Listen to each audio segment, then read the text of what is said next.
Hoy en Tendencias 21 Televisión nos desplazamos hasta la sede del Instituto de la Ingeniería de España para hablar con su presidente, Manuel Moreu Munaiz. El Instituto de la Ingeniería constituye la Federación de Asociaciones de Ingenieros Superiores y agrupa a más de 100.000 ingenieros de diversas especialidades. Bienvenido, don Manuel, al canal de televisión de Tendencias 21. Bienvenidos al Instituto de la Ingeniería de España. Muchas gracias. ¿Podría comentarnos en qué estado de desarrollo se encuentra actualmente la ingeniería española? Bueno, la ingeniería española, cuando nos movemos en entornos internacionales, nuestros ingenieros demuestran un conocimiento y una capacidad de trabajo, yo diría que en términos comparativos inmejorables, comparables a los mejores de cualquier país. Eso es por una serie de circunstancias, entre las que yo destacaría la gran amplitud de conocimientos básicos de nuestra formación. Otro de nuestras cualidades está suscitada por la dificultad que supone hacer una ingeniería, y eso nos hace tremendamente combativos, es decir, somos capaces de pelear, de trabajar duramente con cualquier ejercicio, por difícil que sea. Y eso de alguna manera, cuando estamos en entornos internacionales, nos hace destacar, estas cualidades nos hacen destacar. En los últimos años, nuestra crisis, vamos a decir, lo que ha sido tremendamente severa, comparada con las de nuestros países próximos, con raras excepciones, nos ha obligado a salir fuera con una mayor dedicación. De hecho, hace 10 años nadie quería salir fuera, y ahora queremos salir fuera, porque aquí realmente vemos que hay pocas posibilidades, aunque los temas están cambiando, yo diría que de una manera muy importante, es decir, no tiene nada que ver, por supuesto, con la situación de hace 3 años, y el año que viene seguro que va a ser mucho mejor que este. ¿Es un desarrollo en paralelo en todas las ramas de la ingeniería o hay algunas más desarrolladas que otras? Yo creo que es general, es decir, nuestros ingenieros de minas han saltado sobre todo a los países mineros, como puede ser Chile o Canadá, Australia. Nuestros ingenieros de caminos han saltado donde estamos haciendo las grandes obras de esos países, que van desde el Pérsico hasta Canadá o Estados Unidos o Hispanoamérica. Nuestros ingenieros industriales, vamos a decir que están por todas partes, las telecomunicaciones lo mismo. Los ingenieros navales, por ejemplo, hemos emigrado mucho a Alemania, Noruega, Holanda, es decir, países donde había empleo y aquí no lo había. Bueno, pues pasemos a hablar un poco del tejido industrial nacional, ya después de hablar de los que se tienen que ir fuera. Desde el Instituto planteáis la industrialización, bueno, la industria como un motor de crecimiento del país que nos puede ayudar a salir de la crisis. Y me gustaría preguntarte cuál sería más o menos el plan de acción, si se plantea la reconstrucción del tejido industrial perdido en las últimas décadas o la creación de uno nuevo. Buena pregunta. Necesitamos la industria. Hemos perdido industria paso a paso desde nuestro ingreso en el mercado común, o incluso antes, desde la crisis del petróleo de los años 70, venimos perdiendo componente industrial. Si en los años 70 teníamos el 35% del Producto Interior Bruto era industria, ahora no llegamos al 13%, es decir, es una diferencia brutal. Y Europa ya lo ha dicho, es decir, la media de Europa tiene que ser el 20% del componente industrial de la PIB. Y eso para nosotros es aumentar más de un 40%. Eso generaría 1,5 millones de empleos directos, y eso generaría pues, una gran parte de lo que necesitamos para salir de la crisis, que evidentemente hay otros muchos sectores. Hombre, cuando hablamos de industria, yo incluso incluyo al sector primario, que duda cabe, que a fin de cuentas la minería, la agricultura y la pesca, ¿no? Producción, la producción en su sentido más amplio, ¿no? Entonces, eso es algo que ya está calando en la sociedad.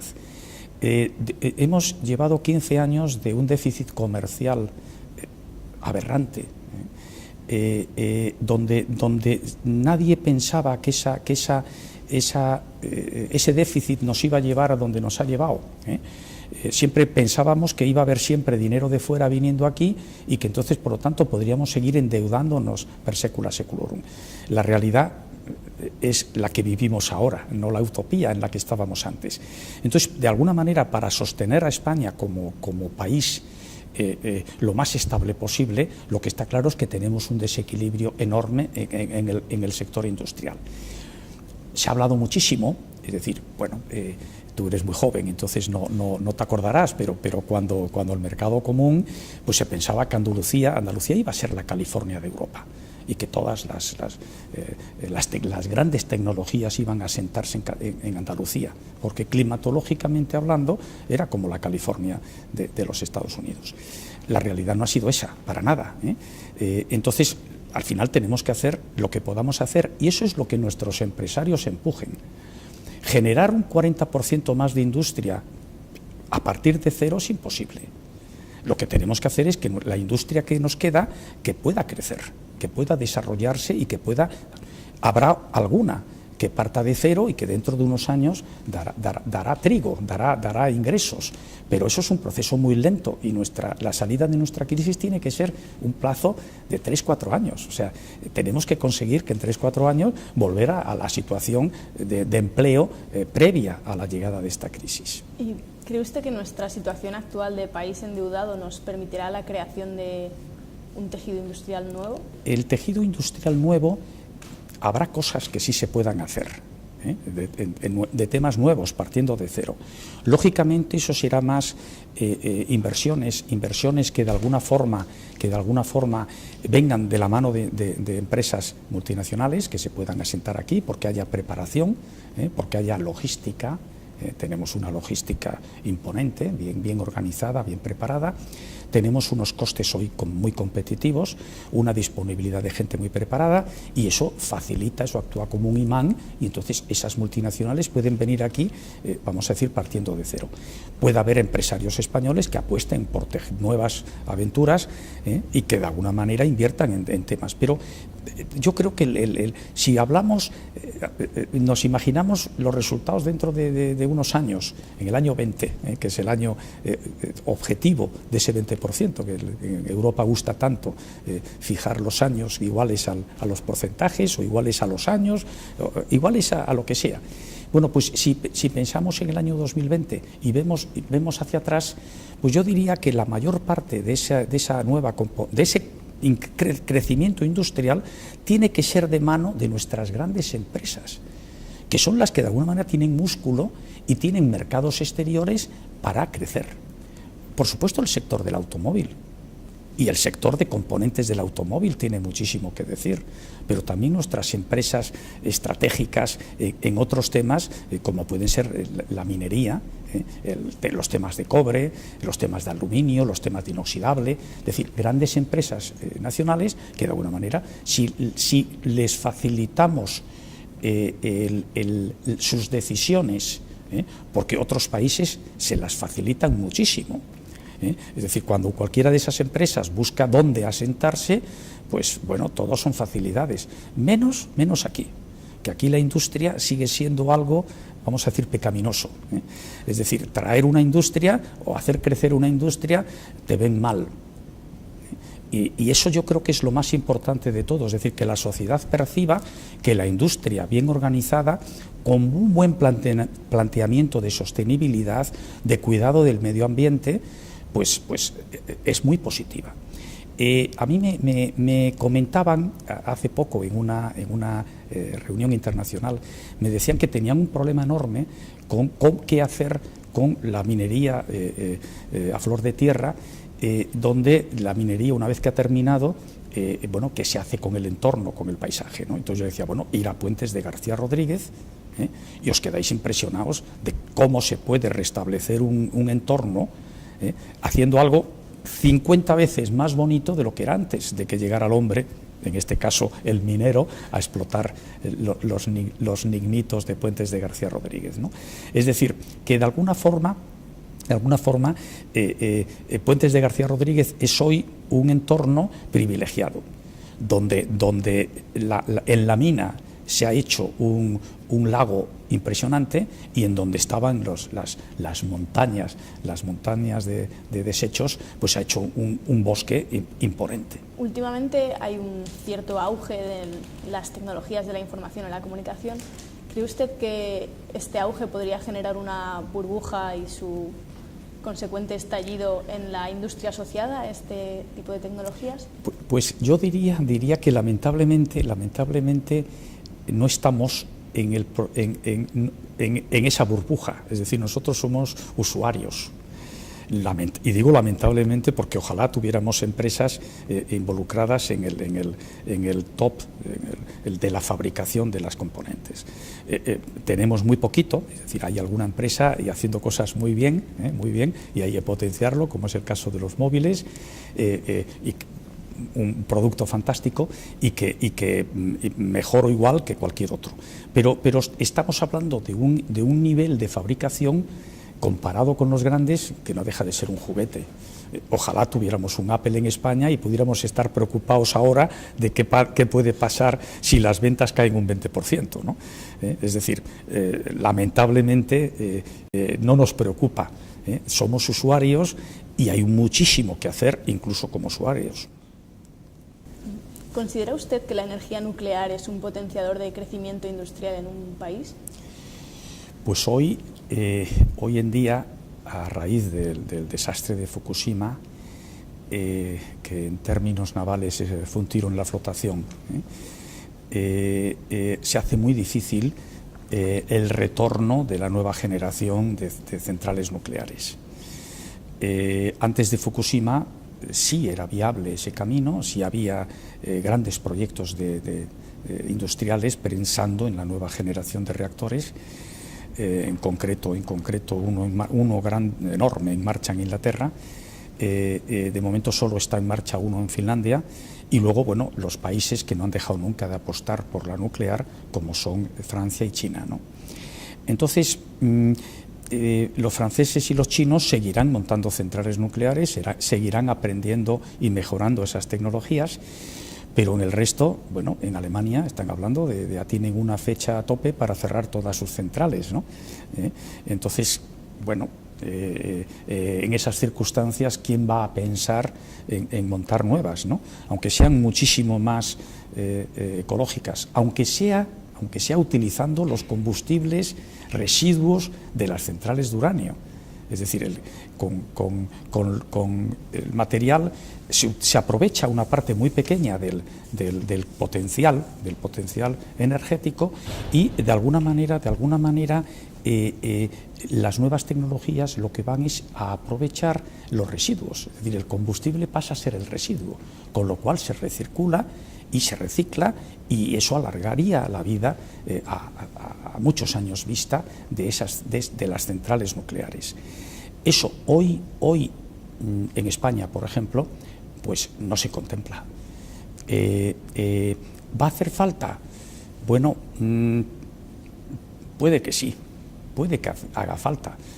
Evidentemente tenemos combustibles fósiles más que de sobra para 100, 200, incluso a lo mejor 300 años. Pero bueno. ¿Se refiere hasta a nuestro propio carbón o...? No, me refiero a los combustibles fósiles a nivel mundial. O sea, estoy pensando en el gas, estoy pensando en el petróleo. Por supuesto, el carbón es el que más reservas hay. Y evidentemente, conforme la tecnología mejore, pues ese carbón lo sabremos quemar con menos contaminación. El CO2, lo que pasa es que eso es el que es, y es muchísimo más que el CO2 que emite por caloría el gas natural. Entonces, bueno, todo lo que sea ir a quemar cadenas de hidrocarburos más cortas, pues hay menos CO2 por unidad de energía. El gas natural es el más eficiente, el petróleo es el peor, y luego todavía el carbón es todavía aún peor. Pero hay carbón para cientos de años, hay gas para, hoy decimos, para 50 años. Sí, pero cuando lleguen los 50 seguiremos teniendo gas para otros 50, seguramente. Y luego, seguramente, para otros 50. Lo mismo que ha pasado con el petróleo, que si teníamos 40 años, pues llevamos desde hace 40 años con petróleo para 40 años. lógicamente, en función del precio, pues hay mucho más petróleo disponible. Estamos haciendo una ecuación donde tenemos que asegurar el combustible para el desarrollo a cientos de años. Esa es decir, nuestro horizonte no son los 50 años que tenemos reservas de gas probadas hoy. No, tenemos que hacer ecuación, planteamientos a cientos de años. Pero, por ejemplo, avanza muy positivamente la implantación de automóviles híbridos y eléctricos. Sí, y hay que potenciarlo. Sobre todo en las grandes ciudades hay que potenciarlo mucho, qué duda cabe. Es una tecnología que genera, vamos a decir, la energía eléctrica que consume el coche almacenada en las baterías, pues es una energía que al final puede estar quemando combustibles fósiles en algún otro sitio, eso sin ninguna duda. Lo que pasa, esa energía puede quemar combustibles fósiles, pero también puede quemar viento, vamos a decir, puede estar funcionando por medio de energías renovables, y por lo tanto la unidad de kilovatio que consume el coche, esa unidad de kilovatio de la parte eléctrica, pues un porcentaje muy importante sería renovable.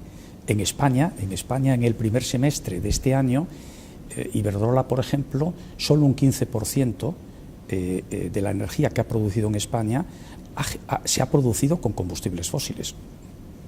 Solo un 15%. El resto ha sido hidráulica, nuclear y renovable pura, porque la hidráulica no la llamamos renovable, y lo es. Y la nuclear, bueno, no es tan renovable como la hidráulica, pero de alguna manera también lo es. Y, sin embargo, de hecho no contamina el ambiente en el sentido del CO2, ni azufres, ni nitrógenos, ni nada. Pero solo el 15% de la energía producida por Iberdrola en este primer semestre se ha producido con combustibles fósiles. Visto que la eólica y la hidroeléctrica ya ocupan una importante parte de la cuota de producción energética en España, desde la ingeniería, ¿hay alguna visión de futuro para este tipo de energías? ¿Alguna implementación de alguna mejora tecnológica para...? Bueno, vamos a ver, en la eólica el siguiente paso es la eólica offshore, la eólica marina, donde España hizo una apuesta muy ambiciosa hace 10 años, 7 años, que se ha quedado en agua de borrajas, no se ha puesto un solo kilovatio operativo comercialmente en el mar, y es una pena, es muy lamentable, y que requiere un ejercicio de reflexión al respecto y tomar decisiones que empujen en esa línea, porque no estamos construyendo proyectos en España, pero sin embargo sí estamos construyendo proyectos para el norte de Europa. Permíteme que le puntualice. ¿La eólica offshore consiste en poner simplemente el mismo molino que ponemos en la tierra en el mar? Bueno, no es el mismo molino, pero se parece, no es el mismo molino, se parece, y en lugar de ponerlo en tierra, lo ponemos en el mar, donde hay unos vientos de muchísima mayor calidad y persistencia. Y entonces nos generan más energía por equipo, lo cual nos beneficia en los costes. Lo que pasa es que hoy por hoy su coste sigue siendo exagerado. Si comparamos el desarrollo de costes de la eólica en tierra, pues también nos sorprendería lo que hemos sido capaces de abaratar esa energía con el conocimiento del mismo. Es decir, hoy en la eólica marina vamos a decir que necesita subsidios. La eólica en tierra en muchísimos países ya no necesita subsidios para operar. Eso es un tema muy importante. Y seguramente, pues dentro de 25 años, la eólica offshore, la eólica marina, tampoco necesitará subsidios para operar en muchísimos sitios. Estamos construyendo unidades cada vez más grandes que abaratan los costes, y esas unidades en tierra es muy difícil ponerlas. Sin embargo, en el mar no tenemos límites. Y ya que hablamos del mar, hablemos directamente de la energía mareomotriz o hundemotriz, como se prefiera. Tengo constancia de que usted es bastante experto respecto a este tipo de energías y a este tipo de proyectos, y me gustaría que me comentara cómo se plantea el futuro de este tipo de energías. Bueno, el mar, vamos a decir, hombre, el viento marino está en el mar, pero bueno, el mar siempre lo asociamos lo que está en el agua, ¿no? En el agua tenemos muchas energías, ¿no? La energía térmica, es decir, hay un salto térmico entre el agua de superficie y el agua profunda que de alguna manera puede aprovecharse en un tipo de centrales que el gradiente térmico es bajo, pero las cantidades son inimaginables y por lo tanto, bueno, ha habido algún prototipo. Es difícil pensar que eso pueda ser ampliado a niveles de los que necesitamos. Otro de los temas importantes son las corrientes. Las corrientes pueden ser de marea o pueden ser, vamos a decir, continentales, como por ejemplo la corriente del Golfo, ¿no? Entonces la corriente del Golfo, pues por ejemplo cuando entra cuando sale del estrecho de Florida, pues es una corriente con una energía tremenda que puede ser aprovechada de una manera, vamos a decir, cara, pero no tan cara como para pensar que cuando se entrara en un esquema de producción en masa pudiéramos abaratarlo para ser competitivo. Yo creo que es un escenario perfectamente posible. Otras veces son las corrientes de marea, que son corrientes que no son continuas, como en el estrecho de Florida, sino que son corrientes que vienen y van en función de las mareas. Eso también de alguna manera genera una energía muy importante y que yo diría que aprovechándose conjuntamente con la eólica marina tiene un futuro muy prometedor. En muchos emplazamientos se nos junta el viento, sobre todo en el norte de Europa, con grandes corrientes. Entonces podríamos aprovechar ambas. Y luego, evidentemente, pues la energía que vemos más frecuentemente, que son las olas. El problema de las olas es que es una energía por unidad de área muy útil, muy buena, entonces por lo tanto parece muy eficiente, pero el problema es que cuando en un generador eólico, cuando se superan unos 25 metros por segundo, paramos de producir, no somos capaces de trabajar con esa ventolera. Entonces los molinos tienen una posición de seguridad donde no se crea par y hasta que el viento vuelva a amainar. Sin embargo, con el oleaje, bueno, si estamos en superficie lo vamos a aguantar sí o sí y nos acaba rompiendo. Es decir, muchos de los artefactos de investigación que se han puesto en marcha para generar energía a partir del oleaje. ¿Se refiere a los de Santoña? Por ejemplo. Bueno, pues han dado problemas y han generado mucho menos de lo que se esperaba, y luego, bueno, pues tienen una vida a consecuencia de la carga cíclica de las olas, bueno, pues que sufren muchísimo. ¿Eso quiere decir que no vamos a poder en el futuro explotarlo? No, quiere decir que estamos en una etapa de investigación todavía preliminar. ¿Y la energía menos explorada de momento es la geotérmica? Hemos leído en la propia web del instituto que la Universidad de Valladolid ha publicado un estudio en el que sostienen que la capacidad de la energía geotérmica daría para abastecer a la red eléctrica española al completo. Y ¿existe alguna previsión sobre la implantación de la tecnología EGS en España? Bueno, hay algunas aplicaciones donde se aprovecha los caudales de agua calentada por el magma y que por lo tanto ya es una energía, vamos a decir, amable. Es una energía que podemos aprovecharla para calefacción y muy útil y muy eficiente. Eso de alguna manera está ahí y es comercial y se usa. El salto a generar una gran planta de potencia, pues tendríamos que ir a un gradiente mayor de temperatura y entonces, bueno, pues estamos muy próximos vamos a decir, al magma. Y bueno, las cosas no son tan fáciles. Eso no quiere decir que la energía está claro que es más que suficiente para alimentar al mundo.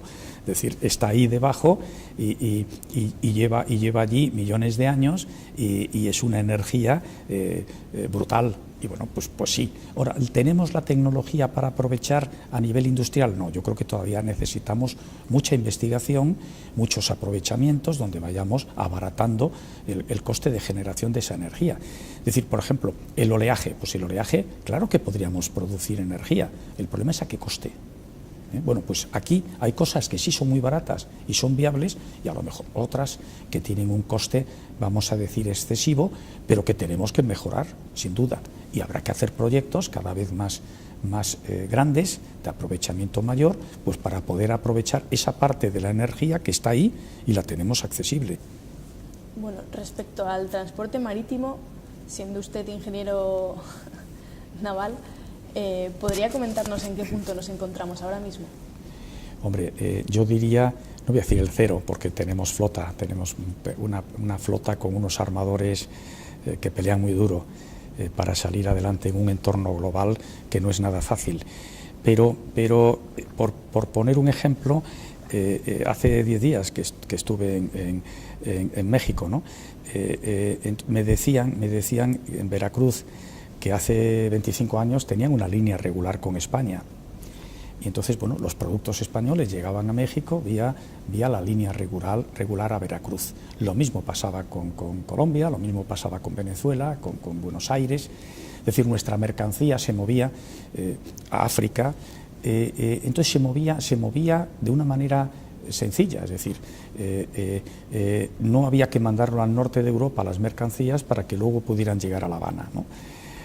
Sino que nuestros barcos iban a esos países. Todo eso se acabó. Entonces, hoy estamos en una globalización donde la mayor parte de la carga general, luego si hablamos de petróleo, de gas o de mineral, de hierro o de carbón, bueno, pues la cosa es distinta. Pero hoy en día la carga general como tal no existe. Toda la carga general viene en contenedores, lo cual es una máquina.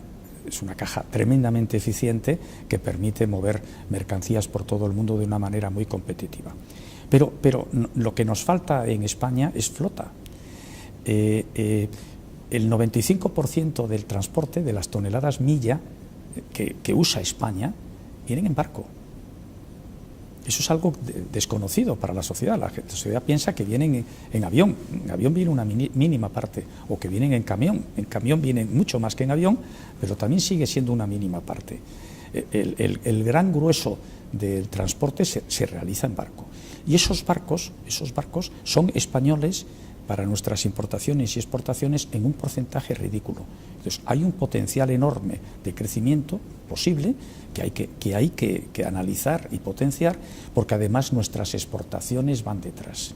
Es decir, cuando va nuestra bandera, bueno, pues eso facilita y abarata nuestro transporte. Es decir, si nuestras mercancías para ir a Estados Unidos tienen que ir primero a Rotterdam, pues las está encareciendo mucho. Sin embargo, si hubiera línea regular con Estados Unidos, bueno, pues entonces nuestras mercancías irían de una manera más competitiva a los Estados Unidos. Y eso incrementaría nuestras exportaciones, que es lo que necesitamos. Sí. Qué duda cabe. Sí. Y hablando más a nivel internacional, ya no solo español, hablando a nivel de industria naval, respecto a los buques petroleros, ¿estamos ya preparados para transportar hidrocarburos en condiciones de seguridad total? Bueno, eso sin ninguna duda, vamos a ver, sin ninguna duda. O sea, los petroleros tuvieron unos, no voy a decir defectos, es la época, ¿no? Es decir, en la primera etapa, nos remontamos a 50 años, pues los petroleros llevaban crudo y esos mismos tanques de crudo en el regreso llevaban agua. Bueno, había una contaminación, evidentemente, al descargar ese agua, sin duda. Luego, hace 40 años, se decide que no, que tiene que ser lo que se llama el lastre segregado. O sea, tenemos que construir los petroleros con tanques independientes para el lastre. Bueno, de alguna forma, eso sigue siendo insuficiente, porque si hay una colisión, hay tanques de crudo en contacto con el mar y entonces hay una fuga. Entonces surge el doble casco. Bueno, pues ahora ya tenemos doble casco. Entonces, si hay una colisión, pues para que haya fuga de petróleo, tiene que ser una colisión muy grande. Puede ocurrir, pero ya el porcentaje de accidentes es muchísimo menor. Bueno, vamos mejorando en la seguridad y las cifras de derrame de hidrocarburos al mar procedente de los barcos hoy es una pequeñísima parte de lo que echan los ríos, por ejemplo. Por accidentes o por cualquier otra cosa de lo que ocurre en tierra. un animal que vacía la lata de aceite en las tuberías de su casa, bueno, por ejemplo, ¿no? Un animal de dos piernas, entendemos. Bueno, animal de dos piernas, correcto. Bueno, pues eso evidentemente, las estadísticas muestran que la contaminación del transporte, y el transporte marítimo, cuando hablamos del 95% de las toneladas milla, las cifras son espeluznantes. Es decir, si nos remontamos a la ruta de la seda y pensamos en las caravanas de camellos que traían unas mercaderías, unas sedas, unas piedras preciosas, unas especias, lo traían a Europa y volvían con otra mercancías añoradas en China, de alguna manera analizamos las toneladas milla que suponían todas aquellas caravanas de camellos y lo comparamos con lo que movemos hoy en día de transporte, pues resulta absolutamente inimaginable. Es decir, hoy en día pues tú tienes a tu disposición para ti sola una caravana de camellos, moviendo lo que tú compras a diario, el combustible, un coche, todo lo que compras, es decir, al final genera un esfuerzo que es una caravana de camellos con todos sus acompañantes trabajando para cada persona. O sea, es una absoluta locura. El coche será mejor que compre uno fabricado en España, ¿no? Sin duda ninguna, y además son mejores, sin duda ninguna. Cambiando de rama, el próximo mes de septiembre tendrá lugar el 6º Congreso de Ingenieros Agrónomos. ¿Y qué políticas se sostienen desde el Instituto respecto a los temas más comprometidos, controvertidos de la agricultura? Bueno, hay muchos temas y de hecho vamos pensando en organizar a la vuelta al verano una jornada en el Instituto de la Ingeniería de España con la actual presidenta de los ingenieros agrónomos, Maricruz Díaz, y sobre un tema que es un tema, vamos a decir, de esos tabús, los transgénicos, ¿no? Que bueno, pues que de alguna forma no nos asusta nada que hagamos mutaciones con los embriones humanos, por lo menos a mucha gente no le asusta, y esas mismas personas que no les asusta lo que se pueda estar haciendo con los embriones humanos, sin embargo, al trigo que no lo toquen. Es decir, es un contrasentido, ¿no? Es decir, somos un resultado de muchas mutaciones, ¿no? Y cuando vamos a buscar nuestro trigo no transgénico, ese trigo es un trigo que ha sufrido mutaciones naturales.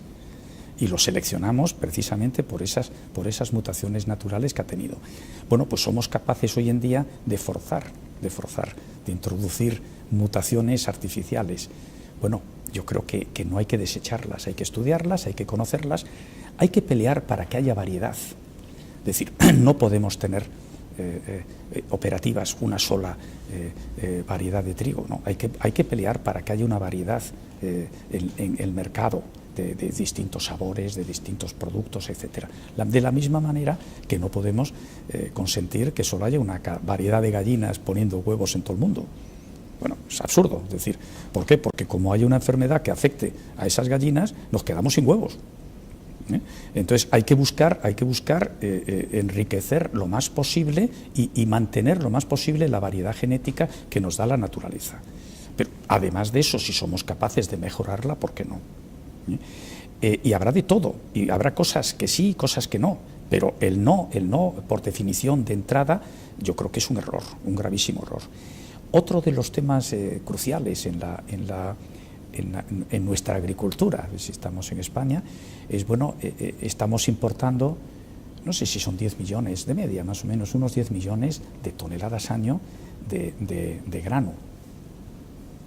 Lo que ocurre es que ante ese déficit de millones de toneladas de grano, la cuestión está, como país deberíamos de decir cómo somos capaces, qué tenemos que hacer para ser autosuficientes o exportar, ¿por qué no? Bueno, pues evidentemente la solución a eso pues se llama regadío, y eso consume mucha agua, pero tenemos mucha agua. Lo que pasa es que la tenemos en lugares donde no la necesitamos y no la tenemos donde la necesitamos. Bueno, pues hay que pensar sobre ello. ¿Estamos hablando de un nuevo plan hidrológico? Estamos hablando de un tema tabú, de otro tema tabú, pero que sin duda ninguna habrá que hablar sobre ello. Es decir, si llevar el agua del Ebro a Almería, eso fuera solo a través de una autonomía, no habría discusión. Pero como tenemos que atravesar 5, hay muchas discusiones. Bueno, pero es que somos un país. Bueno, pues habrá que pensar de una manera racional y resolverlo. Y estamos tirando al mar miles, decenas de miles de hectómetros cúbicos de agua que realmente pueden ser la solución, pues no solo ya para importar los 10 millones o evitar la importación de los 10 millones de toneladas año de grano que necesitamos. Bueno, pues que a lo mejor dentro de 10 o 20 años esos países ya no nos pueden suministrar ese grano.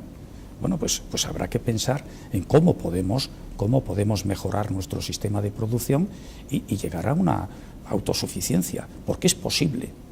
Y si es posible, yo creo que hay que plantearlo, con independencia de que el empleo, aunque el valor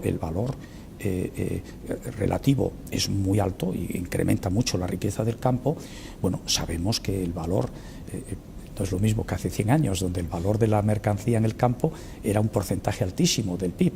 Hoy en día, pues a consecuencia del desarrollo, el porcentaje del campo, pues oye, con el 3% de población, el 2% de población en el campo, se mantiene el país. Bueno, eso es que era el 80% hace 200 años, ¿no? Es decir, hoy en día con la maquinaria necesitas muy pocos recursos. Bueno, también da un valor muy escaso, ¿eh? Pero bueno, tenemos una industria agroalimentaria que en estos años de crisis ha crecido a unos porcentajes próximos a los 2 dígitos. Es decir, estamos exportando productos elaborados del campo creciendo a un 6, un 7, un 8 y un 9% al año, lo cual es un éxito importantísimo de nuestra industria. Vamos a pasar a la aeronáutica. Por desgracia, en los últimos años hemos visto más accidentes aéreos de los que tenemos costumbre, y concretamente en España hemos tenido con el Airbus, y me gustaría plantearle si tienen constancia desde el Instituto de algún incremento en la investigación en torno a la seguridad de las aeronaves.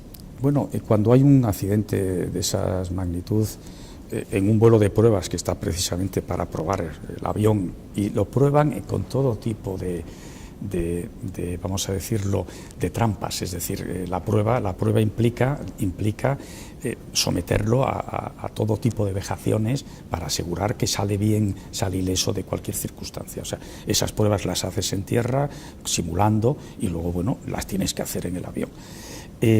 Sin duda ninguna, cuando la Comisión de Accidentes nos dé sus conclusiones, pues será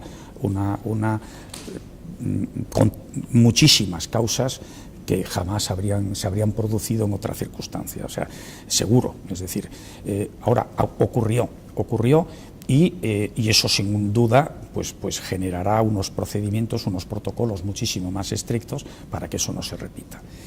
El presidente de Airbus en el siguiente vuelo de prueba embarcó. Es decir, para decir, bueno, esto es un tema que ocurre una vez y no tiene por qué volver a ocurrir. O sea, como una muestra de apoyo a todo su equipo, a toda su gente. Entonces, de alguna manera, lo deseable es que lo hagamos bien sin que ocurran esos accidentes, eso está claro. Y tenemos que seguir siempre trabajando en esa línea. El accidente, pues lo que hace recordar es que no somos perfectos. Y entonces, pues a veces los accidentes ocurren, a veces por error humano, o a veces por un error de software, porque los sistemas mecánicos tienen menos tendencia a fallar, pero a veces los software combinan distintas aplicaciones, distintos elementos, y bueno, pues puede darse una circunstancia tan nefasta como esa. ¿Qué duda cabe que ese accidente no habría pasado nada si en el recorrido pues no hay ese cable de alta tensión. Es decir, ese accidente hubiera sido un accidente sin vidas, unos daños mecánicos evidentemente, pero que no afectarían, el avión se reconstruiría y no habría pasado nada. Pero bueno, en la trayectoria de aterrizaje pues había un cable de alta tensión que fue lo que provocó. O sea, es lamentable, pero bueno, ocurre todo el accidente y luego a su vez pues estaba el cable. Muchas gracias por recibirnos, don Manuel. Si quiere añadir algo más. Nada, siempre a vuestra disposición para lo que queráis.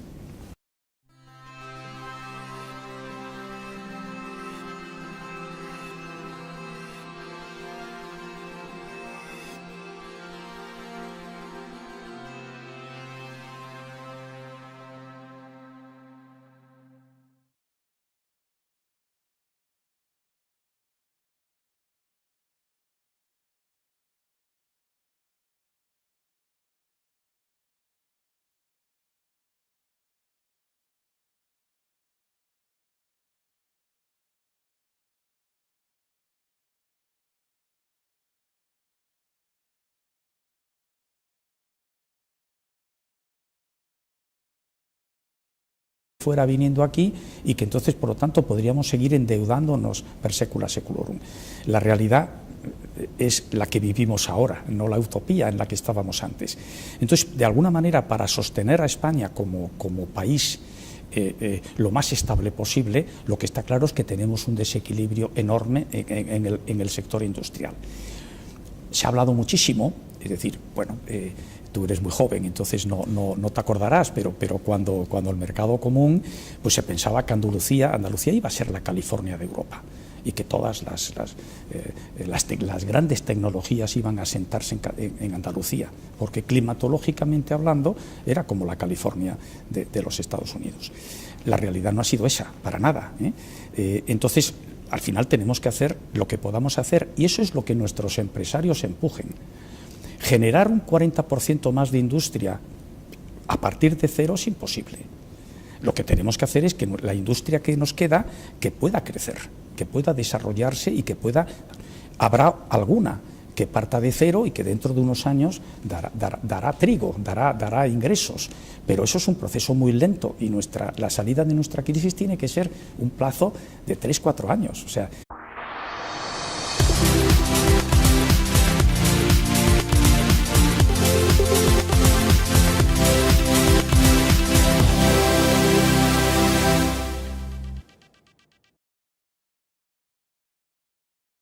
Hoy en Tendencias 21 Televisión nos desplazamos hasta la sede del Instituto de la Ingeniería de España para hablar con su presidente, Manuel Moreu Munaiz.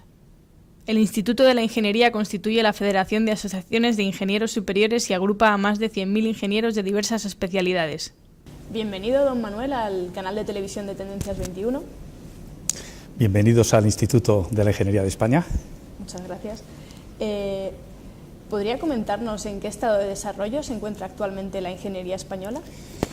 Bueno, la ingeniería española, cuando nos movemos en entornos internacionales, nuestros ingenieros demuestran un conocimiento y una capacidad de trabajo, yo diría que en términos comparativos inmejorables, comparables a los mejores de cualquier país.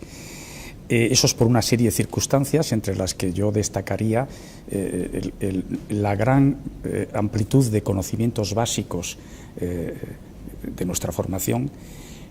Otro de nuestras cualidades está suscitada por la dificultad que supone hacer una ingeniería, y eso nos hace tremendamente combativos, es decir, somos capaces de pelear, de trabajar duramente con cualquier ejercicio, por difícil que sea.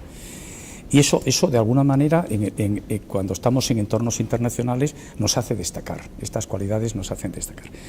En los últimos años, nuestra crisis, vamos a decir lo que ha sido tremendamente severa, comparada con las de nuestros países próximos, con raras excepciones, nos ha obligado a salir fuera con una mayor dedicación.